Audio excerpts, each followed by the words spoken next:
Good evening, all, and welcome to Goons View from Block 5 with me, your host SJ. The game's coming thick and fast now, thankfully, with our next game being this Sunday against Newcastle United at 12:30 UK time. It's our last game in in Singapore actually, before we head over to Hong Kong to play Denmark down the road. Earlier today, Mikel Arteta, he had his pre-match press conference. Just some points from that press conference. Christian Mascara, a new centre-back that was signed now. All over the websites, nice, done, official. Mikel Arteta on him said he's happy to get him through a door, and he's a player that he's been looking at for a very long time. That's a good sign that we'll be able to get him through a door. If there's a player that he's been looking at for a long time, he obviously has a lot of faith in him and his ability. For me, if he's able to come in and provide a good backup for Saliba and not make that drop off from Saliba to himself be that great, that'll just be beneficial to the team. So we're able to rest Saliba more, or not be fearful if Saliba picks up a little niggle, or be fearful of resting Saliba if he has a niggle. Victor Gyökeres, Mikel Arteta was not being drawn out on any Gyökeres chat, which is understandable. A lot of managers do that.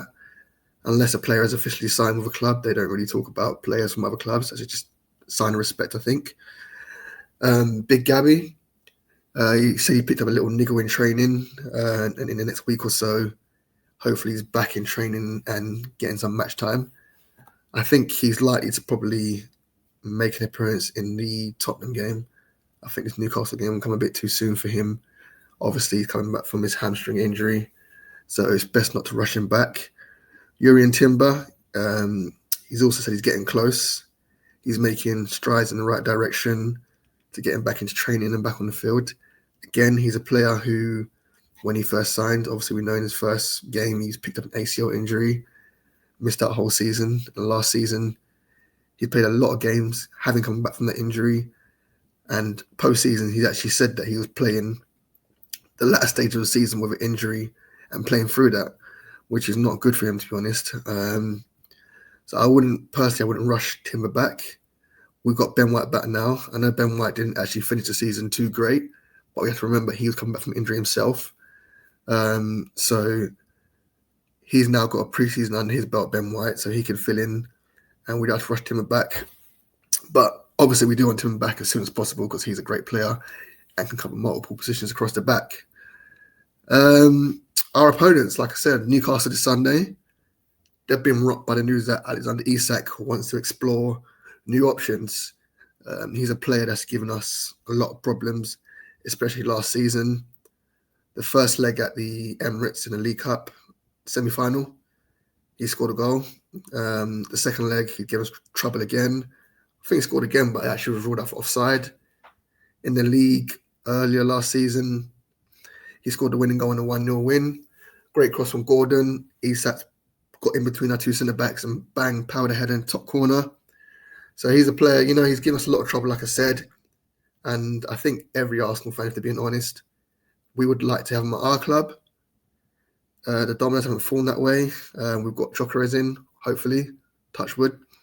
So, if he goes to Liverpool, which is what's being reported, wishing nothing but the worst, but not injuries, obviously. But obviously, we hopefully he doesn't bang at Liverpool, so it's a waste of money. Yeah, I mean, the game itself, coming up on Sunday, I think Newcastle will be a tougher test than AC Milan, because AC Milan pretty much came to, I don't think they even come just not lose. I think they just came and just make a spectacle of it, and just wasn't really good. Saying that, I'm not sure if we made them look bad because we're just a very dominant team, and I think people need to recognise that when we play the way we play, we make a lot of teams look average and mediocre because we push a lot of teams back. But Newcastle, how have they historically set up against us? They've recognised our strengths, being the wingers out wide, especially Saka. So when we do get the ball and we pass the ball out wide, they usually sprint out there, two players, double up on our winger and force us to pass back, which has been very successful for them in recent years. It's not a low block they play. I'd say it's like a mid to low block.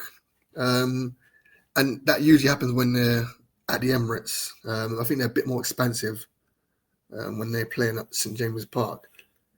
They've got a strong midfield trio in Sandro Tonali, Bruno Guimaraes and Joe Linton. Very athletic, free, ball winners, all strong, aggressive in the tackle.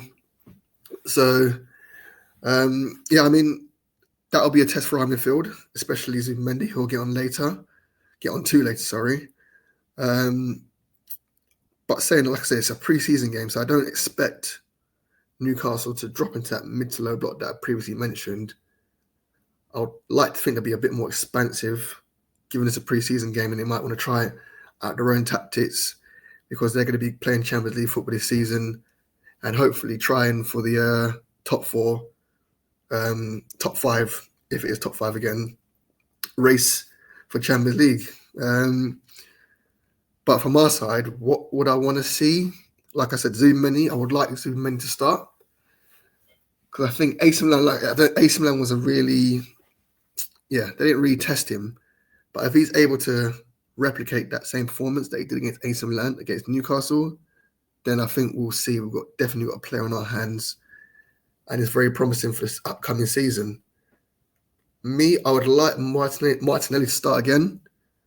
I know he's like Marmite Martinelli recently. Some people like him, some people don't. Some people think it's just rubbish. Some people want to give him a chance. I fall on that side of giving him a chance because I think he's got attributes that I think are helpful to us as a team if we use them in the right way. I'm not saying we play bad. Obviously, we don't play bad. We'll come second 3 years in a row. But I think if we're able to, which is my next point, what I want to see is quick transitions.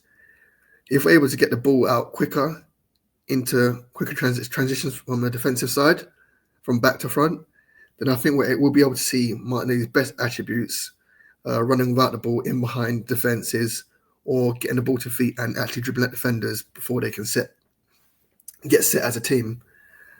I think I did, like I said, I think in the last part I did say on the review of AC Milan that I think there was a few times in the first half where we did try and transition a bit quicker. That was thanks to Ethan inverting a bit from his left eight, so coming in more into the middle and picking the ball in the half turn and getting out wide.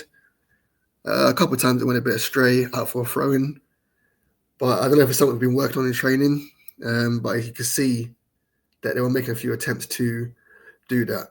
Obviously, Mikel Arteta, he asks his front five to come back and defend. So we defend as a team. We pretty much keep the same distance from back to front and move up and down the pitch together. But it's pre-season, so if we're able to just lengthen the gap between the back and the front and get the ball up top quicker than usual, I'd say similar to how Liverpool do it. I know they cheat a bit with Salah, but if we're able just to, do that, I think it'd be very good.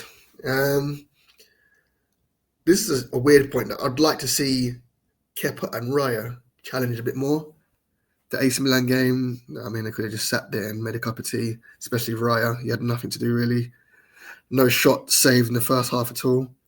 But I'd like to see Newcastle chucking some crosses so we can see them both, work on their in-game crosses, tip a few balls over the bar, play out from the back with a Newcastle press. Because this is what we need in the upcoming season, and this is the time for preparation.